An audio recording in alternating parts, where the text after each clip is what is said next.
I shall take care of that.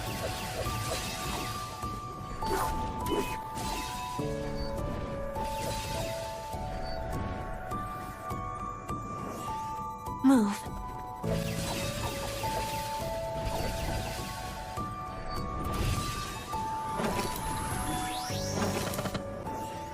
More of you?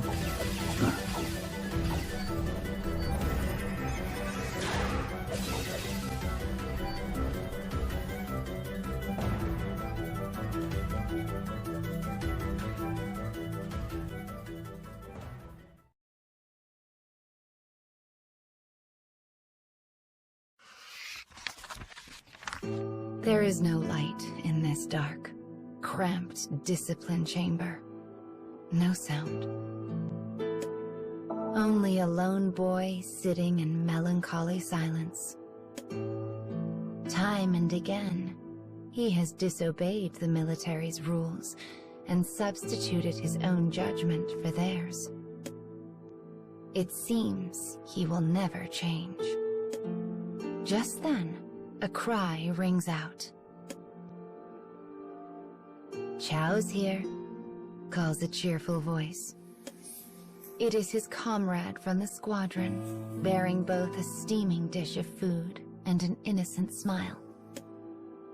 He is one of the only people who bothers to speak to the unapproachable boy, and he does so without a hint of artifice or concern. The food-bearing soldier is honest, bright, and beloved by the rest of his squad mates, which is likely why he'd been assigned to monitor the discipline chamber. "Good to see you again," he says. "But golly, I sure hope this war ends soon. In fact, if I had one wish, it would be to bring peace to the entire world." The soldier's eyes glimmer as he talks. The boy responds with an uninterested grunt. What a stupid thing to say, he thinks. This world will never know peace. It's a fool's thought.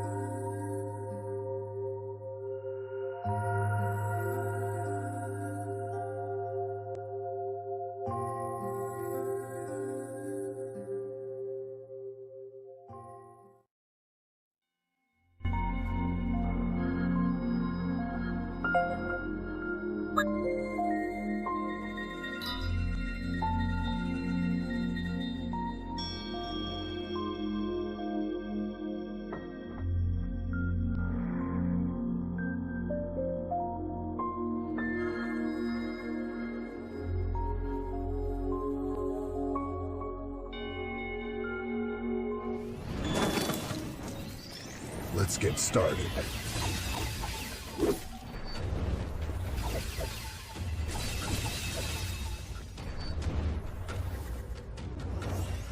Move.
Let's get started.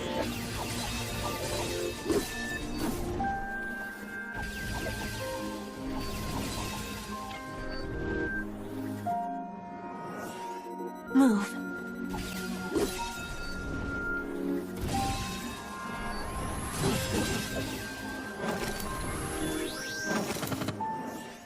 I have no time for this.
Who are you?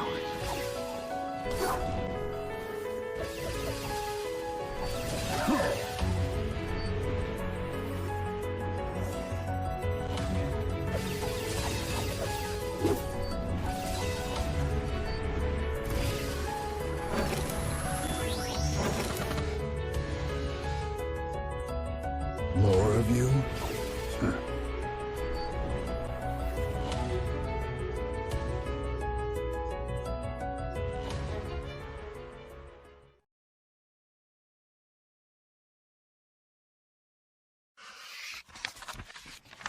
When the boy is finally released from the discipline chamber, he finds the rest of his unit engaging in a lively party.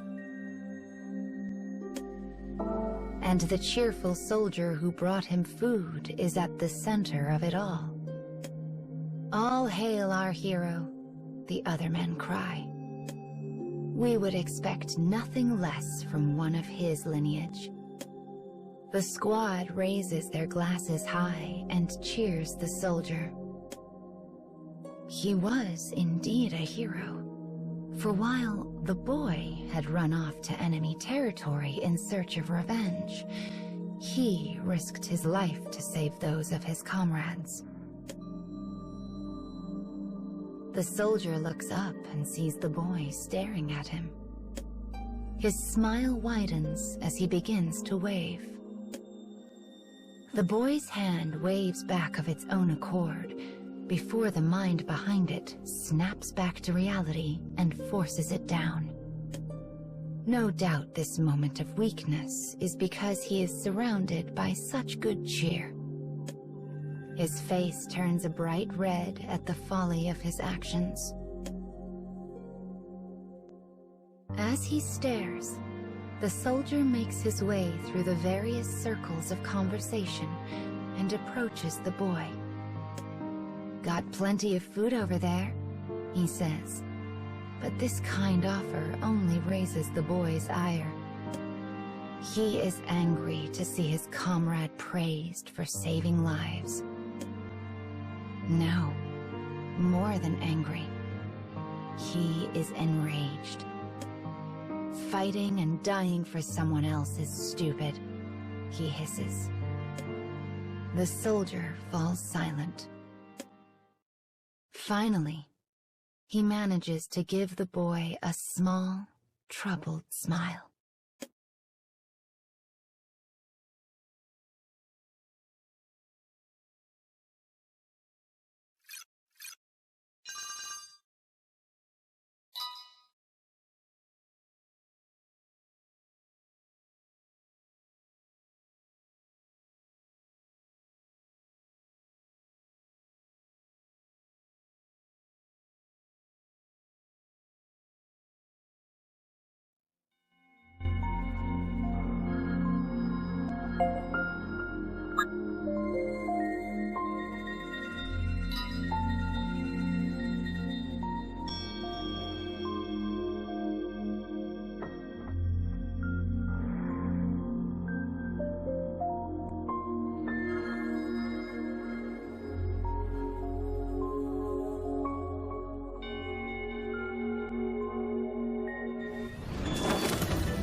Who are you?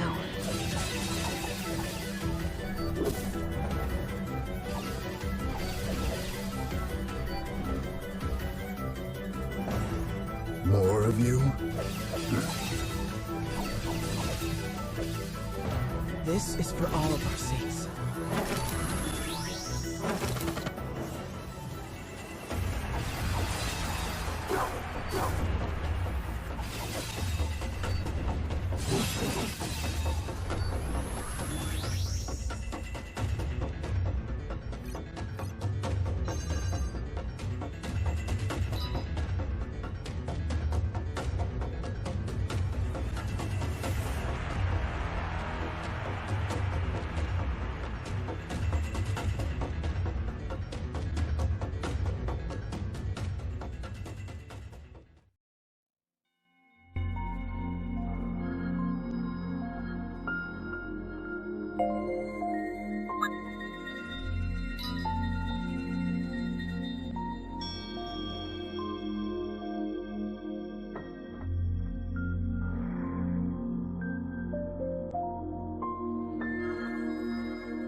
Who are you?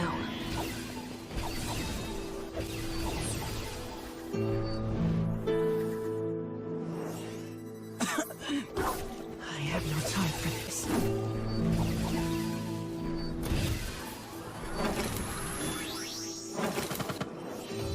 More of you?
I shall take care of them.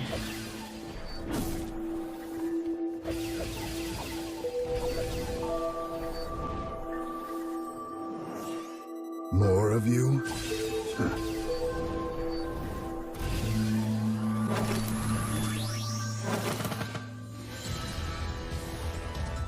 Move.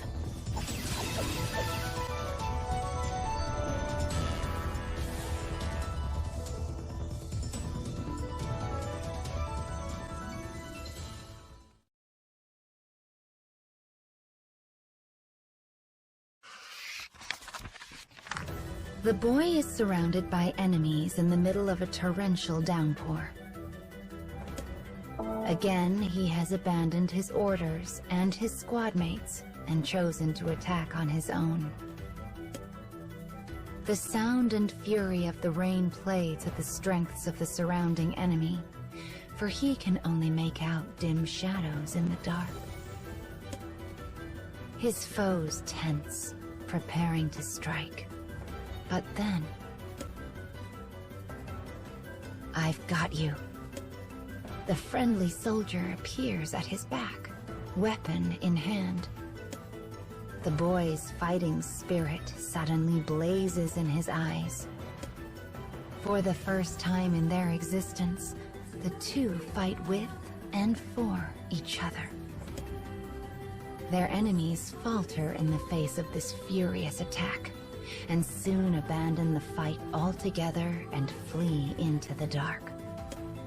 Proud of their victory, the boy breaks out into a sharp grin and turns to his companion, only to have a gout of red splash across his face. The other soldier has been pierced by a single bullet.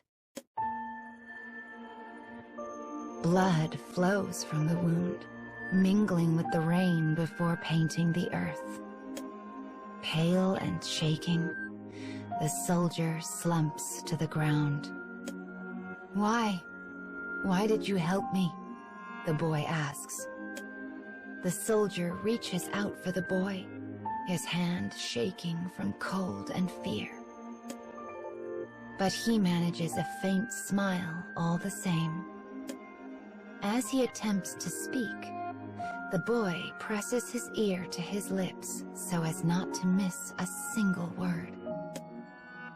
He grips his hand tightly, as if that can somehow tether this vanishing life to the cold reality of the world.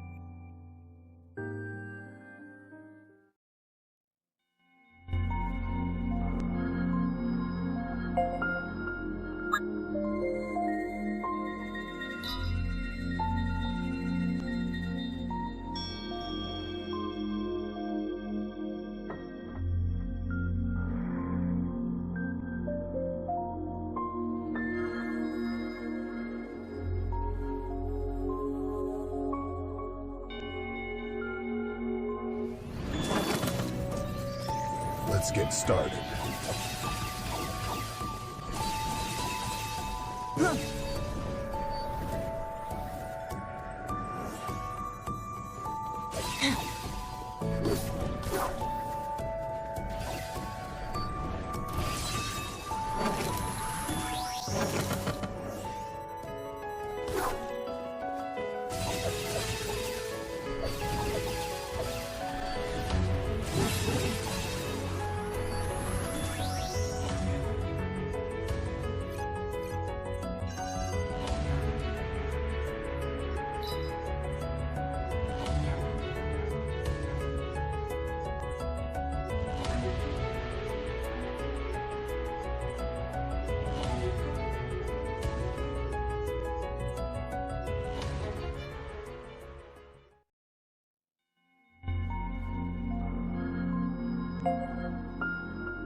Let's get started.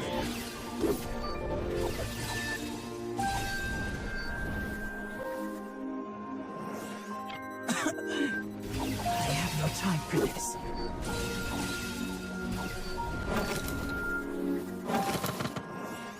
Move.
Who are you?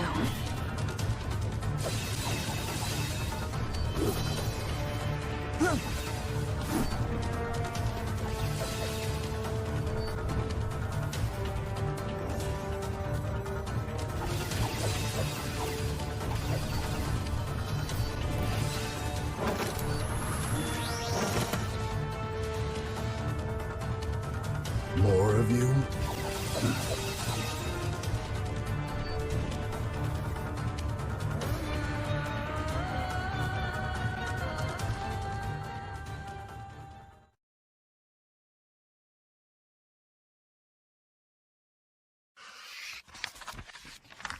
Days have passed since the operation's end.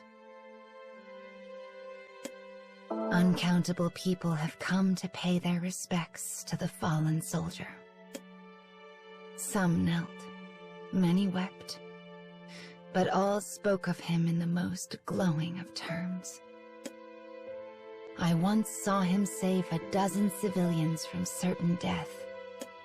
He saved my life, as well as my whole squad. He was a hero who lived up to his family's name. But the boy remembers what he said. The last words he ever spoke as his life left him in that falling rain. I hated fighting. I was always afraid. But I had to live up to my family's expectations. It was a confession of his true self, the one he had kept hidden for so very long. He asked the boy to keep his words a secret. And then, with blood still wet on his lips, he died. Now he can return home a hero. The soldier had such a bright and carefree smile. The boy always thought him a fool, a man who chased ideals that could never become reality. But he, too, had been trapped by the machinations of his family and left to be blown about by the whims of life. Thinking of this, the boy closes his eyes, mourning the soldier as he stands motionless behind his newly dug grave.